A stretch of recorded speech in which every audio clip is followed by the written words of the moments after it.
What if I told you a French car from 1936 outran a Ford V8, using the same engine, and then vanished into thin air, like Timmy's promises to quit drinking? Ladies and gentlemen, and my friend Timmy, buckle up your orthopedic seat cushions, because today we're diving headfirst into a French automotive fever dream called the 1936 Dubonnet Dolphin, a car so advanced for its time, it made everything else on the road look like your uncle's broken fridge with wheels. And that's being generous to the fridge. Now, before we start this aerodynamic acid trip, a big mercy to our sponsors, the ones who fund this madness, even though Timmy still thinks a VPN is a type of venereal disease.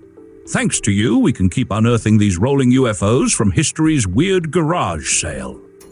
So picture France in the 1930s, a place full of wine, questionable mustaches, and economic despair. Enter André Dubonnet, a wealthy playboy, racing driver, engineer, and, judging by this car, probably not someone you want near a soldering iron after wine o'clock. In collaboration with engineer Antoine-Marie Chadru and the aerodynamics wizard Jean Andreau, Dubonnet built a one-off prototype called the Dolphin under his own brand, Automobiles André Dubonnet.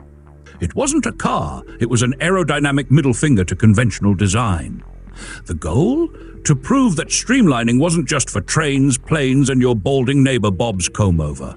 This wasn't just a styling exercise for a future Art Deco museum. The Dolphin was created as a four-seater aerodynamic sedan, featuring a front-opening nose door. Yes, you entered the car like it was a vending machine that accepts human beings. The purpose? Reduce drag, increase speed, and blow the berets off the competition, assuming it ever went into production. Spoiler alert, it didn't. But let's get into the juicy part, the tech specs. I believe this thing was so far ahead, the engineers at Ford probably stared at it like cave people discovering fire.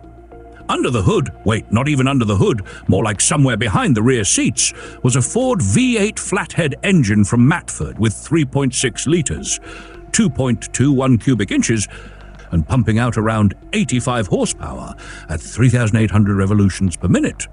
Not much by today's standards, but remember, this was a time when performance car meant doesn't explode randomly. The engine was mounted ahead of the rear axle in a mid-engine layout, which was unheard of for a four-seater in 1936. Timmy still thinks mid-engine means you park in the middle of the garage. Transmission? Four-speed electromagnetic pre-selector gearbox by Total. Yeah, I had to Google that too. It was like a sci-fi paddle shifter from the past that allowed smooth shifting via electric impulses. Rolls-Royce used these. Meanwhile, my neighbor Bob still grinds his gears trying to shift into reverse on his 1997 Renault, the one he swears is collectible because the passenger door only opens during a full moon. The suspension system was Dubonnet's own patented invention. Independent front and rear suspension with coil springs and hydraulic dampers. People said it drove like a cat's walk. Though with the nose entry design, I imagine entering it looked more like a cat trying to sneak into a cardboard box. Brakes? Most likely drum brakes with hydraulic assistance, straight from the Ford V8 parts bin. Not groundbreaking, but enough to stop you from flying off a cliff, which, in France, is a surprisingly common road hazard. Wheels were partly hidden behind aerodynamic skirts, the rear ones completely enclosed, making the car look like it was wearing high-fashion wheel pants. As for dimensions, the Dolphin rode on a wheelbase of approximately 2,845 millimeters, 112 inches, but the body extended beyond that with a sleek tail fin that looked like something James Bond would park in a villain's underwater lair. The total weight wasn't officially listed, but based on materials and tech, we're talking easily over 1,200 kilograms, 2,645 pounds. But here's the punchline, folks. Despite having the same engine as a Ford V8, the Dolphin hit 174 kilometers per hour, 108 miles per hour at the Montlhéry test track, compared to just 128.8 kilometers per hour, 80 miles per hour for the standard Ford.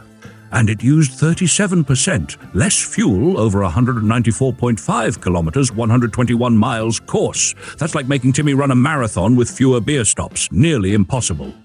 But somehow, This car did it. Now let me tell you what made this car truly insane, beyond the tech. It had a single front-hinged door on the nose. Not the side, the nose. It was like entering a shark's mouth and hoping for the best. BMW's Isetta copied this idea 20 years later. Dubonnet did it first, with class, and probably a tiny bit of insanity. The cockpit layout was pure aircraft inspiration. Controls were placed like in a plane, windows curved like a canopy, and the whole thing screamed Jetsons meet Jules Verne. You didn't sit in this car, you deployed into it. And now, the mystery. After testing in France and impressing the Automobile Club de France, Ford purchased the Dolphin in 1936 for further studies. What happened next? No one knows. Legend has it that the car disappeared somewhere on the east coast of the United States, possibly in a private garage, possibly in Area 51. Let's talk numbers. The Dolphin never had a retail price because it was never sold, but experts estimate that its production cost rivaled top-tier coach-built cars of the era. We're talking up to 1 million francs, or roughly $40,000, in the 1930s. That's about 750,000 euros to $1 million, plus today, adjusted for inflation and lack of common sense. Now, before I give my final verdict, let me say, this car deserves a round of applause. Was it practical? No. Was it mass-producible? Not even close. But it proved, with hard numbers, that aerodynamics and good suspension could outperform brute force. In a world where most engineers thought streamlining meant trimming their mustaches, Dubonnet built a Dolphin that swam circles around the competition. So yeah, if you ever see a strange, curvy, shark-nosed car in your neighbor's barn, don't touch it. Call me, or better yet, sell it to me cheap and pretend it's a barbecue grill. Ladies and gentlemen, if you enjoyed this story of the forgotten French dolphin that swam a little too fast and vanished into thin air, smash that like button like it owes you France. Subscribe to the Cool Ideas channel. And don't forget, if you see Timmy at a bar talking about how he once raced a Ford Dolphin, he probably just fell asleep in a bathtub again. Till next time, drive safe, dream weird, and never trust a door that opens from the nose.